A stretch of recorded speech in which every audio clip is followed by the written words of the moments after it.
With the loss of Jordan Nwora to the NBA draft, Louisville may not be able to replicate their top 15 resume that they were able to maintain throughout last season. Samuel Williamson was a 5-star prospect that they brought in 2019, but his performance did not match his elite prospect status. Many may expect this to change, but I envision a different breakout player for this upcoming season in Northern Kentucky. David Johnson was a 4-star prospect out of Trinity High School in Kentucky. He didn't play a full 20 minutes in a game until the middle of January, meaning the start of conference play, due to some injuries that he had been dealing with. Regardless, the Cardinals coach and Chris Mack had heavy praise for the freshman, even with Johnson not playing very many minutes in the early of the season. Johnson played for a stacked Louisville team who were ranked number 1 pretty early in the season, including having a takedown of then number 4 Michigan, who were the hottest team in the country following their win in the Bahamas at the Battle for Atlantis tournament. Needless to say, Johnson had to prove himself beyond his flashy highlights and praised by coaches, especially on a team with Final Four projections. Johnson is a shoot-first one guard with good size and athleticism. Johnson is an impressive scorer off the dribble and is able to make his own shot both at the rim and in mid-range. Johnson was able to uphold Mack's praise in Louisville's best win in the season against Duke at Cameron. Johnson highlights his strength to get to the rim and his good finishing ability to score against Goldwire here.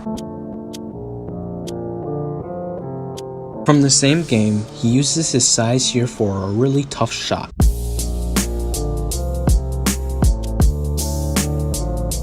You can't just throw a big man on him and attempt to match his size. Johnson is really good at drawing contact, and watch here as he's able to draw the and one. Here's another jumper from 12. Johnson can get it going from 3, but he shot a dismal 21% from distance this season. His shooting is somewhat inconsistent, meaning he isn't too difficult to scheme a defense against. Johnson had 0 games with multiple 3-pointers made. He seemed to be somewhat scared to shoot from distance, as he didn't attempt a 3-point jumper until conference play. If he were able to be a bit more comfortable in the non-con and had more consistent minutes, then it is likely that he could have improved on his numbers. Now, I am by no means a shot doctor, but I did look at all 23 of his 3-pointers attempted. His release has not too much of a follow-through, and his shot is pretty inconsistent. There isn't anything that can't be fixed through repetition and practice, so I'm not too worried about him in the coming seasons. Johnson is not the best point guard in terms of assists and limiting turnovers. When he started at point guard near the end of the season, his assist turnover ratio was almost 1. Part of this could be attributed to a lack of experience. Johnson was more of a traditional point guard in high school, but when having to face tougher competition both in college and mainly in conference play, Johnson faltered in passing efficiency. Right here, he just isn't observant in transition and gets his pocket picked. Here's another freshman mistake where he just turns it over off of the rebound. Poor ball handling here in transition.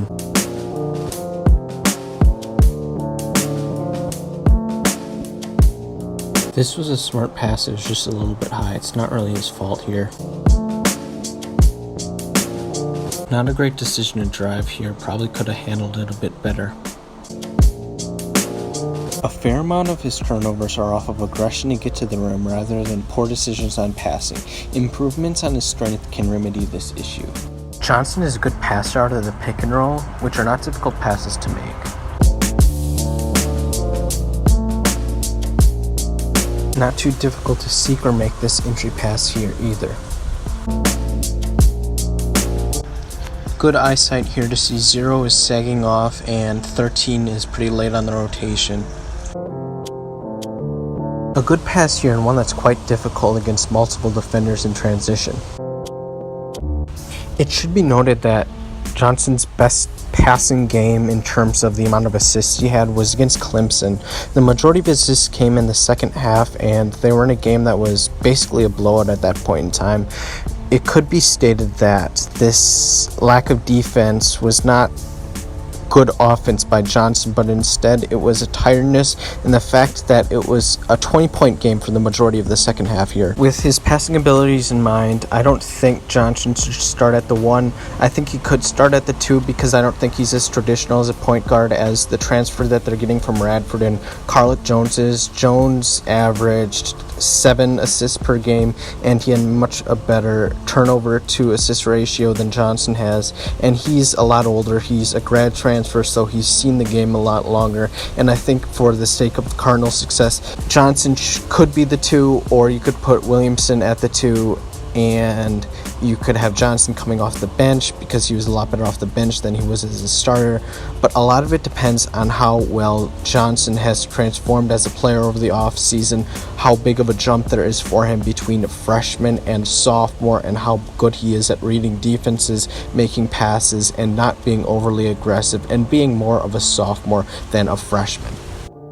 Louisville also has a transfer coming from San Francisco. He's a junior. He will be a senior, so he's not a grad transfer, and I think it's unlikely that he's going to get a waiver.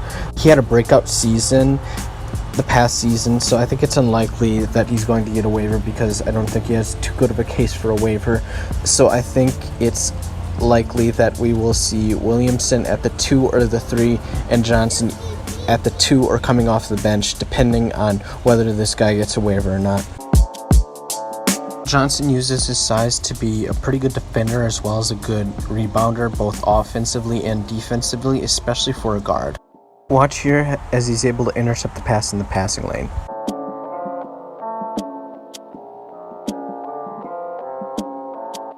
And another good use of his hands to interrupt the passing lane. Especially in transition, he has the ability to put back his own rebound for a bucket and possibly an and one, as seen in this play. And here again. And again.